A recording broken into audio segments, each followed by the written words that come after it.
Welcome back to my channel, guys. It's time for Hunter x Hunter Season 1.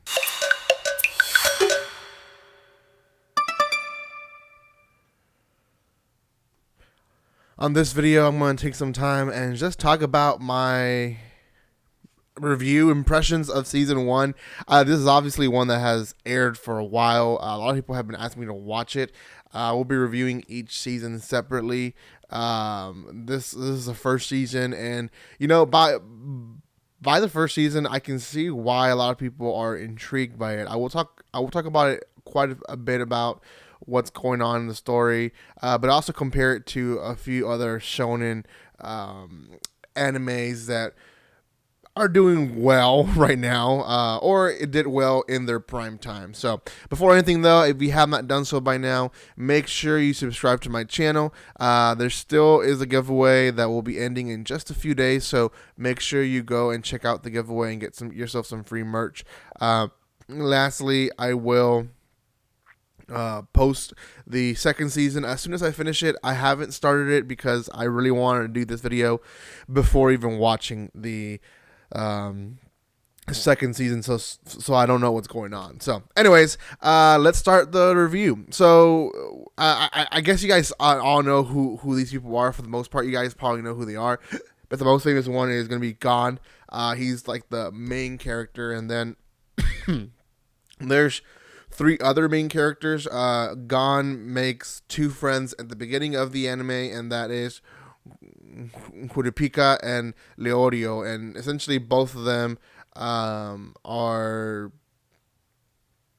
way different mindsets of why they want to get the hunters licensing, which is what this whole season is about. Is about them getting their license under the hunter organization. Essentially, in this universe, the hunters are like not untouchable, but almost untouchable. They can travel everywhere. They can get away with stuff.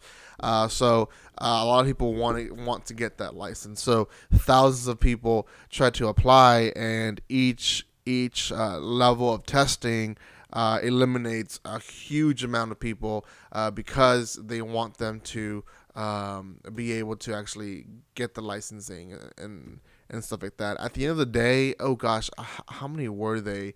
I think there were about I want to say about 11 or 9 people. It was an odd number because what they did is they basically said everyone's gonna pass except one person, and that's kind of how that whole trial arc ends. There is a second arc to the anime, to the first season, which is a fourth character who we meet around the training and the testing portion, Killua. And Killua, from what I've seen, is also very, very much loved by the community. And Gon and Killua are basically best friends. And if you want to compare it to like other animes that are very popular, I would say that Gon and Killua's friendship is very similar to like Goku and Vegeta's, and very much how they think and how they act.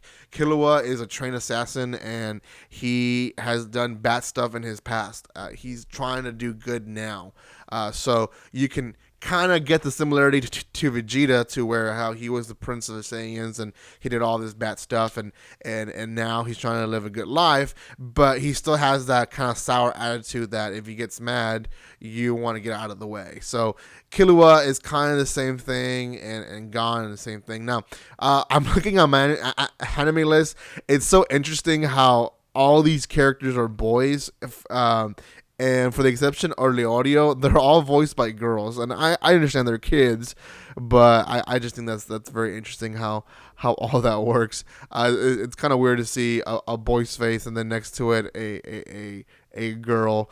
Megumi is a Japanese actress. But anyways, we have a main villain in the entire or most of the first season, which is Hisoka, and it you kind of get the feeling that he's going to be a reoccurring villain, and possibly friend at the end. I don't know. I don't know if he's kind of like again, back to Dragon Ball. I don't know if he's like Piccolo, where like a lot of the season he's enemy, and then he becomes a friend because of common enemies, or I don't know. So Hisoka is this white pale face looks like a clown essentially, and we don't know much about him other than he's extremely strong. And the only reason that he didn't pass his first year was because he was eliminated for attempting to kill, I believe, or killing a, a contestant, something like that. At the end of the day, the person that ends up losing is Killua, and he goes back home, and at home, his mom, his brother, everyone is like a trained assassin. So when Gon and Kuripika and Leorio try to go save him, it's almost impossible for them to. Yeah, it actually is impossible. The only reason they're allowed to get together is because Killua's dad allows it. And at first you think that it's something nice that he's doing, but at the end of the day, he expects Killua to know his instincts and eventually return back as an assassin that he is. So the season ends with the kids separating, except Killua and Gon. They go together to train, and they're supposed to train for 6 months because Kurapika has a mission to do with Hizuka. He's going to meet him in 6 months and get some, I think, information that he needs about the people that killed his clan. So I don't want to share too much information on the first season because a lot of you guys probably have seen it, or a lot of you guys want to see it, and I don't want to ruin it. But essentially, I would say the first 15 episodes, maybe 16 episodes, it's the trials. And I personally really enjoyed the trials because they're very tricky and played with your mind. And I personally like that. So they did a good job on it, and I do recommend the first season at least. Now, I want to put it in perspective because a lot of people don't put animes like this in perspective, in the sense that when it first came out, obviously this is a remake, but back when it first came out in 1999, it would have been hard for some people to get into it, especially people that watch anime nowadays, because they expect wowness in the first 3, maybe 6 episodes. And although it was really good, it wasn't like masterpiece the first few episodes. And you can tell there's just a few things that just kind of it was kind of off. And One Piece is the same way, and Dragon Ball is the same way. A lot of these older shonens are the same way. In fact, Black Clover was the same way. And Black Clover is a great example of, there's just kind of stuff missing. We needed more. And a lot of people dropped out. I myself, I think I got back into the Black Clover train when they were like in episode 24, 23. I watched the first 2-3 episodes and I dropped it. I was like, I'm done with it. And a lot of people were too, because when they watch shonen series like this, they expect wowness. They really do. And a lot of people now are back in the Black Clover train because now we have 169 episodes currently. Tomorrow 170.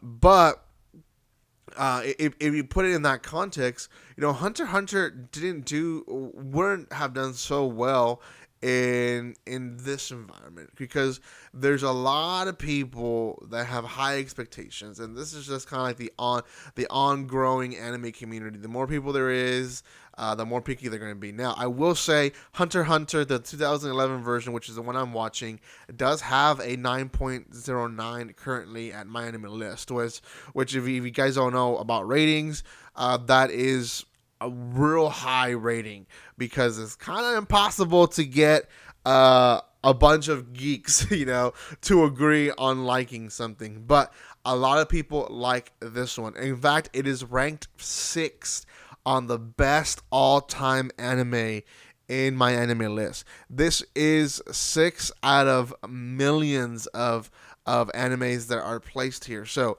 that is saying much. I will say the entire anime, I think it's 148 episodes. I think someone told me that they're divided into 7 seasons, so or 6 seasons, something like that. So I won't be able to actually watch the entire thing on Netflix, but I will finish it on Crunchyroll. Personally, I think this anime did a lot of good things. The main character Gon was very likable from the get go, and he was very much a mystery of how strong Gon is. And even now, we start wondering how strong is Gon, and also Killua. Both of them, we just don't know everything of their powers and their strengths. And I think that does well for a viewer like me because. I'm growing to like them, and I'm also growing to understand how they work, and they give me little by little.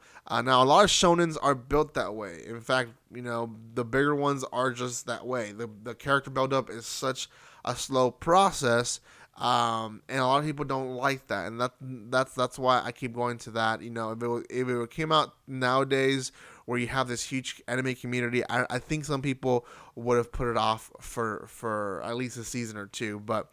I'm finally watching it. I think there is like 2 movies, I think, also part of the series that I might actually include. I'm not really sure. Out of 10, I don't think this one deserves a 9. I will say that. 9, I think it's a little bit too high for Hunter x Hunter, at least for now.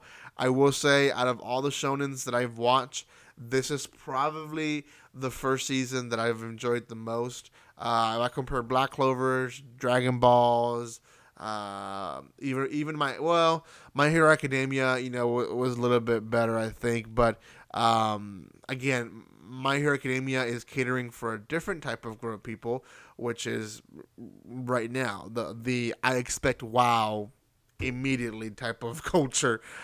So, anyways, I'm gonna give this one an 8 out of 10 for now. I think it deserves it. I don't think it deserves a 9 yet. Maybe when I finish the whole series, I'll say yeah, it's a 9, but. I'm not really sure. So make sure you guys keep up with my journey of watching Hunter x Hunter, guys. So comment, like, and share, and also subscribe so you guys don't miss a video. I'll see you guys next time with more content. See you guys. Don't be strangers.